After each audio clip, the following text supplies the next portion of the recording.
Nicole Khalil, and if you're a regular listener of our show, you know that Mondays are all about confidence, your confidence. So you can head into your week with trust and pride in yourself. So you can lead people, raise humans, build businesses, create culture, slay dragons, whatever it is that you do.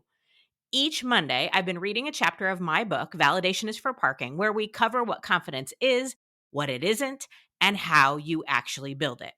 And friend, confidence is probably not what you've been told it is.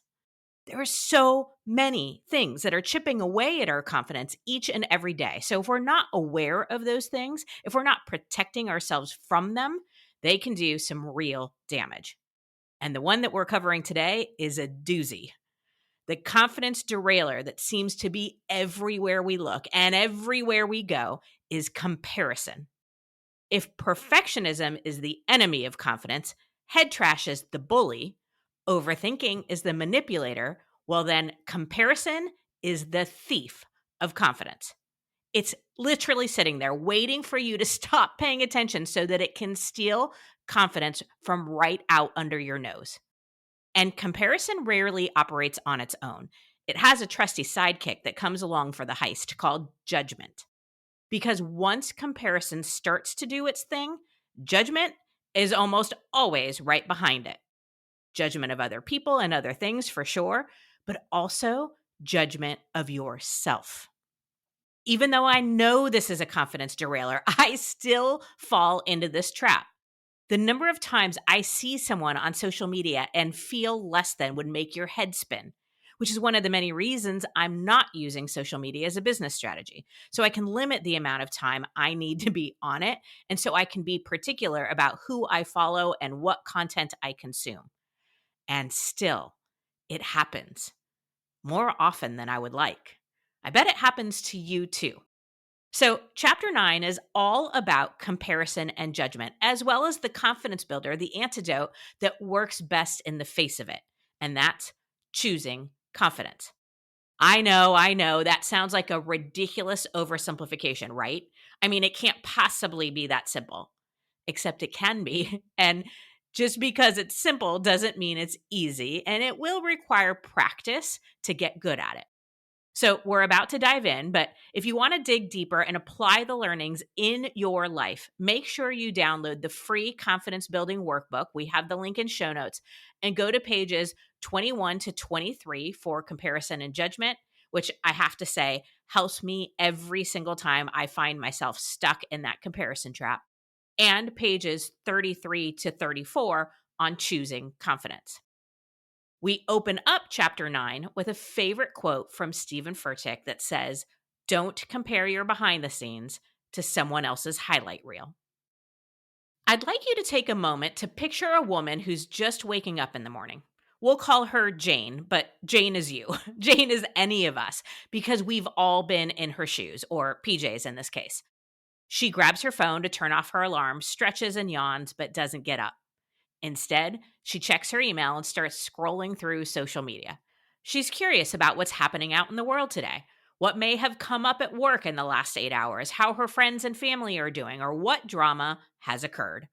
Within seconds of scanning the posts in her feed, she feels simultaneously better and worse about herself. Better because at least she's not a complete moron like that person who commented on that post, or living back at home like her friend from high school. Worse, because she feels she's not rich enough to be traveling to Bali like someone else on her feed, fit enough to post a picture of her perfectly toned, yet not at all sweaty post-workout body like the influencer she follows, or as put together as the coworker she'll be having lunch with later.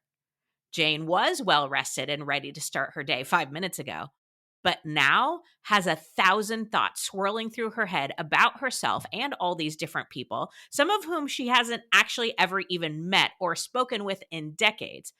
And just like that, she starts the day with her confidence derailed.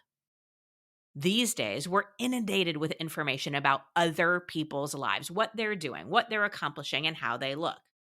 Or at least what versions of those things they want us to see.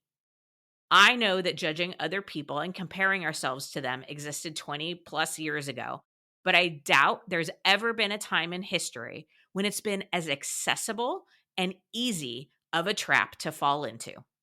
It's now a regular part of our day to day lives, just a finger swipe away to waste our time and energy competing in our own minds with everyone else. Our mental junk food is hurting us. I know I can't keep JJ off of social media forever, but by God, I'm going to try for as long as I possibly can. Without exception, every successful person, professional influencer, or business owner I've asked has said they don't want their kid on social media. We feel this way because we know it's ultimately not good for us. We're addicted, and generally speaking, addictions aren't healthy. One of the many reasons we crave social media is because of those fleeting, temporary moments of validation that cause us to feel good about ourselves. Look at how many people liked my post. I must have said or done something important. Look at how many views and comments I got. People really like me. God, what is she wearing? So glad I have the sense not to go out in public looking like that. Man, that guy's an idiot. So glad I'm not that stupid. Those are some examples of the way we validate ourselves through likes, comments, and followers, and make ourselves feel better by looking down on others. But none of that is confidence. It's insecurity, ego, and arrogance. We have moments of feeling terrible as we scroll. We don't feel as beautiful as other people, or accomplished, or intelligent, or popular, or cool. Kind of a weird version of high school, right? All the issues we're internally struggling with bubble up to the surface and get right in our head as we absorb how other people are living, or at least how it looks like they're living. We think there's something wrong with us, that we could and should be doing better in a million different ways, and our insecurity grows louder and more aggressive. The head trash heaps upon itself, polluting our mind with just filth. We feel like shit, and we're not really sure why, because most of this is unraveling subconsciously. It's almost impossible to log on and stay neutral. We all know this is happening and can feel it chipping away at our confidence daily. What we're comparing ourselves to doesn't exist. What happens on social media is not real. It's make believe, a version of a story, a piece of a bigger picture. It's pretend, like the movies I watch with JJ on the couch. But that's not how we relate to it, is it? When we get on our platform of choice, we begin to compare our everyday lives, our behind the scenes, with someone else's best moments, their highlight reel. I often say it's like comparing apples to airplanes because we're not even comparing similar things. We only see the things people are proudest of or most excited about. Even when we're privy to the bad parts, we hear about them from the benefit of hindsight. Something like, this is what happened to me a month ago, and here's how I recovered from the experience and what I learned from it. And then somehow we have the audacity to feel bad about ourselves and make ourselves out to be bad, wrong, too much, or too little, knowing damn well we're comparing our full story with their incomplete information. We will never get the full picture of someone else's story, yet we still compare and follow up with all sorts of judgment. We do this offline too. I remember a woman I met many years ago who was older, more established, and further along in her career. In my mind, she had so much capacity, and I couldn't even begin to understand how she was accomplishing everything that she was. I couldn't wrap my brain around her energy and all the things that she had on her plate. How does she do that? Why can't I do that too? I started feeling bad about myself and wondering what was wrong with me. I started taking on more tasks, thinking, if she can do it, so can I. It wasn't until a couple years later, as our friendship deepened, that I realized certain aspects of her life were amazing, but others weren't going well at all. She also dealt with massive insecurities of her own that I could have never imagined from the outside looking in. She was dealing with heavy personal challenges that I'd known nothing about. Our brains are always trying to fill in the blanks of situations that we don't understand. But when we get to know people, it's always the same eventually. Ah, they're human. Of course they are, just like you and me. I've wasted a lot of time and energy playing the comparison and judgment game, feeling unworthy when in fact, I wasn't making a fair comparison in the first place. Instinctually, we know on some level that everyone suffers and has moments of doubt, fear, and failure. But our minds don't focus on that when we're measuring ourselves against them. We think that if something is going well for someone, their life must be all good. If they're making a ton of money, that person must be happy. If they're achieving a certain level of success, they must have it all figured out. If they're attractive in our eyes, they must have the best relationships. None of those correlations are necessarily true. And I know from experience in this field that if someone's trying to prove or tell you how successful or confident they are, you probably shouldn't believe them. Remember, confidence is usually quiet, while arrogance is loud, and insecurity is what has people feel the need to prove themselves. So, let me say a quick thing about judgments and comparisons, annoying little cousins, complaining and gossiping. They are bad news. Nothing good ever happens when you hang out with them. They make you look bad just by being with them. In all seriousness, these are absolutely confidence derailers. Complaining is talking about something you don't have the courage to do anything about. Credit to Lisa Kalman for that gem. And gossiping is saying things about someone that you don't have the confidence to say to their face. The counterintuitive discovery that's important with all of these derailers is that whether you're doing it to yourself or someone else, it chips away at your confidence. I think that's pretty easy to see when we're our own target. When we're judging ourselves and thinking that we come up short or feeling less than or thinking we're not enough, we can literally feel it in our bodies, causing us pain. But when we're looking at others and thinking about how horrible they are for whatever it is they're doing, we are still doing damage to our confidence. Crazy, right? The reason judging someone else chips away at your confidence is because you're feeding your inner critic, your head trash, and your brain doesn't actually care which direction the judgment is going. All it cares about is that it's been fed. It's only a matter of time, a matter of moments until that judgment turns back on you. Judgments always give us more insight into the person judging than they do the person being judged. Your judgments say more about you than anyone else. Yikes, right? It's true. Our judgment is a representation of our values, perceptions, maturity, beliefs, and interpretations. We're projecting all the time. No matter how self righteous we feel when we're pointing fingers, we're ultimately doing damage to our confidence as a whole. The antidote to comparison and judgment is choosing confidence. What? Yes, you heard that right. You have to choose it. And you're thinking, if it was that easy, Nicole, I wouldn't be reading this book, would I? Let me explain and make this very important distinction. A lot of us think that confidence is a feeling we either have or don't have. We feel like it comes to us or it doesn't. It somehow arrives or it fails us. Like I woke up this morning feeling confident or I didn't. Or I'm going to walk into this opportunity if I feel confident. And if I don't, I'm going to wait.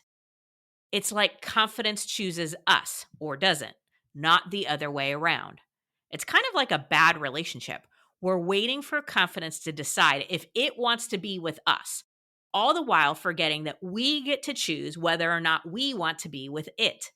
It's all wrong, I'm telling you. It's incredibly important to understand that confidence isn't just a feeling, it's a choice. Most of us have it backward. We generate confidence, it's created within us. It's not just a feeling that shows up and suddenly provides the empowerment that we've been missing.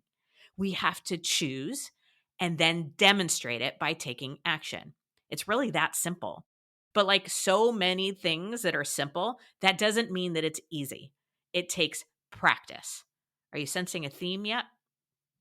One of my favorite experiences related to the work I do around confidence is the many, many opportunities I get to witness women choosing it, even in those moments when they aren't feeling it.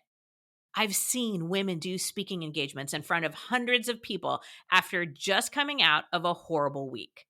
I've watched women pull themselves together and call an A-plus prospective client they've been avoiding reaching out to for months. I've known women who've walked into sales meetings and landed their biggest clients after having just been rejected. I've witnessed and experienced women being heartbroken and then deciding to put themselves back out there again. The list is endless here. You probably have examples in your life where you've made these choices. You're probably doing it far more often than you're even giving yourself credit for. Entrepreneurs do this on a regular basis. When starting out or launching a new product or service, the results they hope for are not happening yet. They're nervous, wrestling with doubt, and having moments where they feel like it's all going to fall apart. But somehow, they keep boldly moving forward regardless. I'm so inspired when I see it because I know they're creating pride and trust in themselves while they're doing it. We've all heard or been told to fake it till you make it, right? I'm not a big fan of faking anything, and I kind of hate this advice. We women have been faking far too much for far too long anyway. I'd encourage you instead to choose it until you feel it.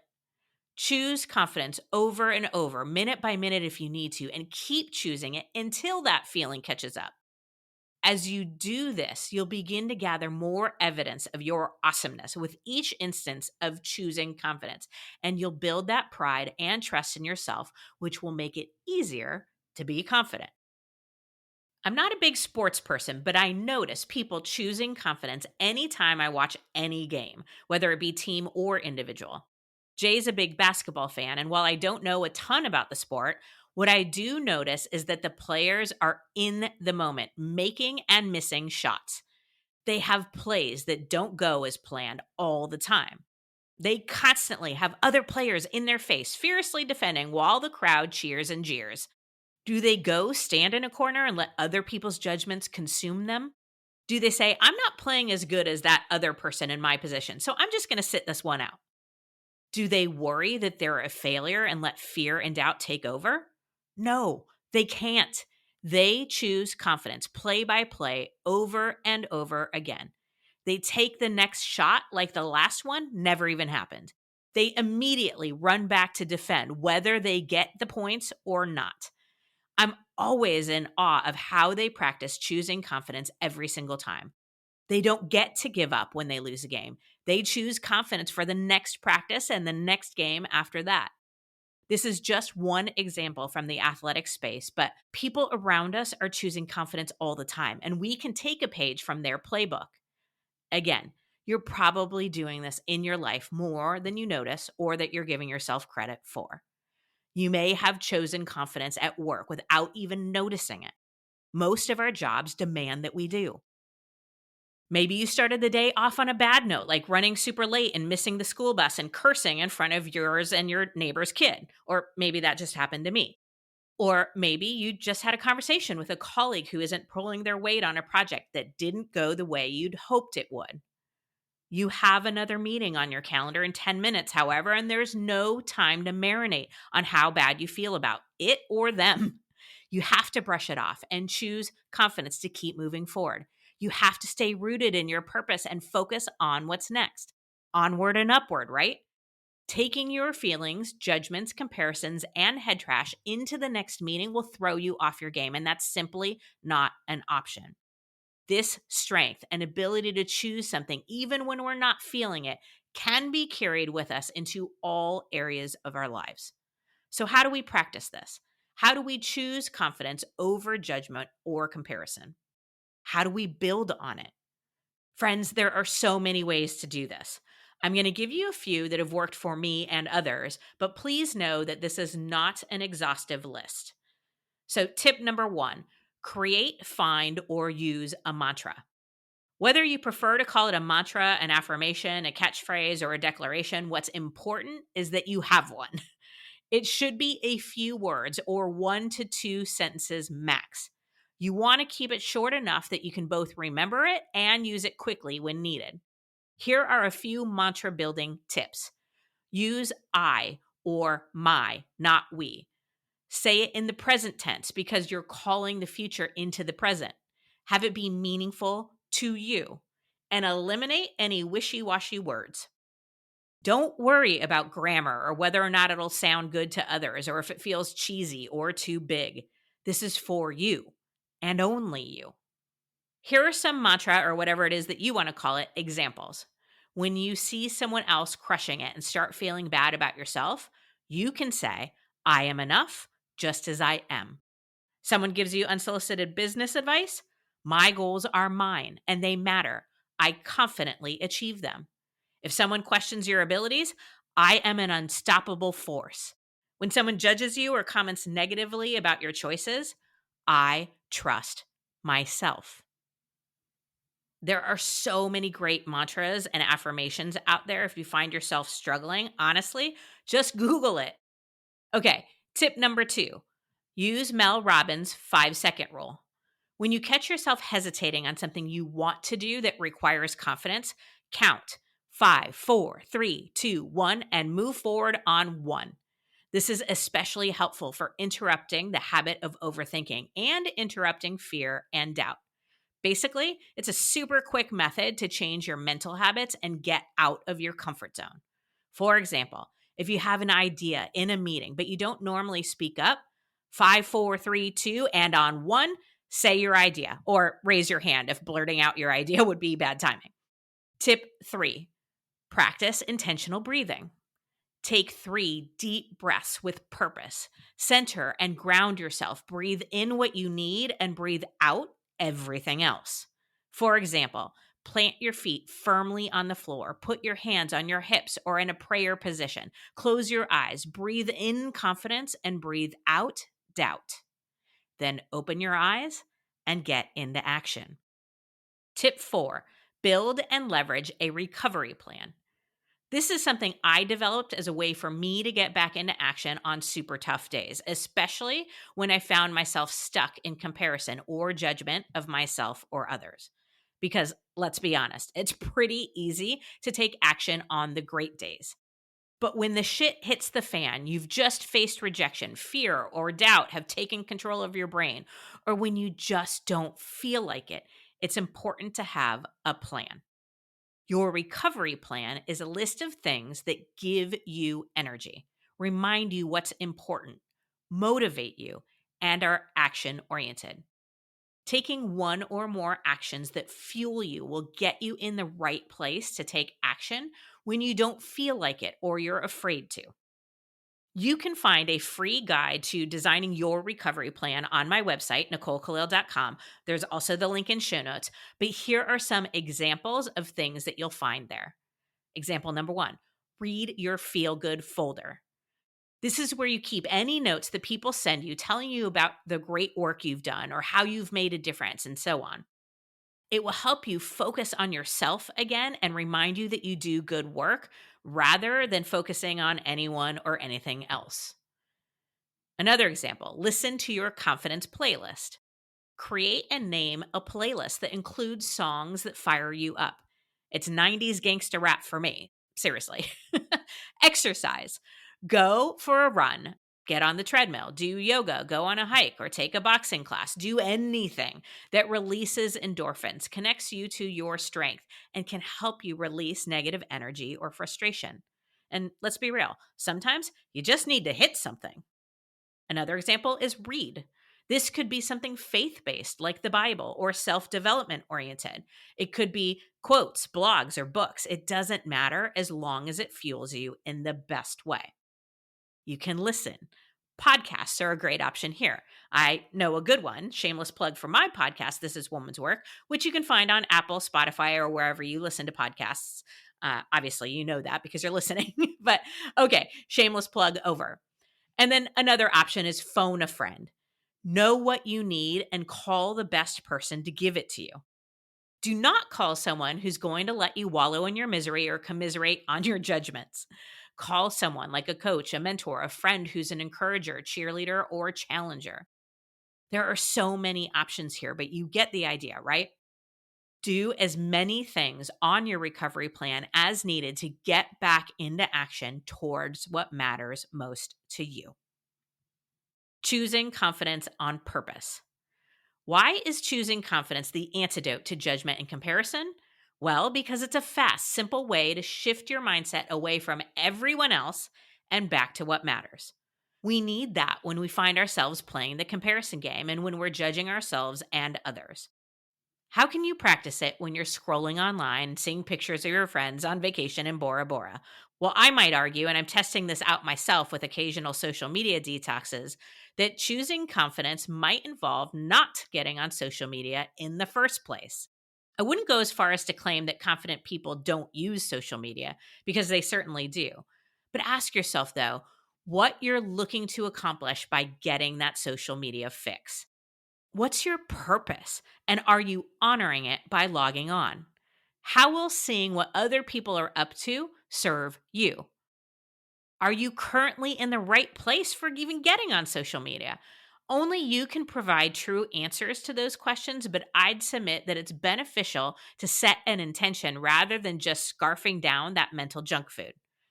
If you're mindful about what's entering your headspace, you'll be far less likely to be derailed and feel your confidence take that hit.